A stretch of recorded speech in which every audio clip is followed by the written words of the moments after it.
केकला sharp edges येणे खूप महत्त्वाचे असते. तुम्हालाही ते जमत नाही का? शार्प एजेस येण्यासाठी काय करावे हे जाणून घेण्यासाठी व्हिडिओ शेवटपर्यंत नक्की बघा. केकला शार्प एजेस येण्यासाठी आपल्याला सर्वात आधी क्रीम थोडी जास्त वापरावी लागते. नंतर आपण ती स्क्रेप करून कमी करतो. केकची जी हाईट आहे त्यापेक्षा एक राऊंड जास्त क्रीम लावायची. अगदी हलक्या हाताने स्क्रेपर फिरवायचं. टॉपला फिनिशिंग येण्यासाठी अँग्युलर स्पॅच्युलाचा वापर करावा. फ्लॅट स्पॅच्युला वापरला तर आपला हात केकला लागण्याचे चान्सेस असतात. टॉपला स्पॅच्युला वापरताना तो थोडासा टिल्ट करावा. व्हिडिओ लक्षपूर्वक बघा म्हणजे तुम्हाला या सगळ्या गोष्टी लगेचच लक्षात येतील. तुमच्या साईड वॉलची क्रीम नेहमी केकच्या हाईटच्या वर आली पाहिजे म्हणजे तुम्हाला क्रीम आतल्या बाजूने ओढून ती कट करता येईल. स्पॅच्युला वापरताना तो नेहमी बाहेरच्या बाजूने आतल्या बाजूला ओढावा. टॉपची फिनिशिंग झाल्यावर पुन्हा खाली स्क्रेपर फिरवावं. परत स्पॅच्युलाने टॉपला क्लीन करावं.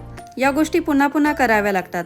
वन गोमध्ये हे क्लीन होत नाही. So have patience. Process repeat करत राहा. शार्प एजेस नक्की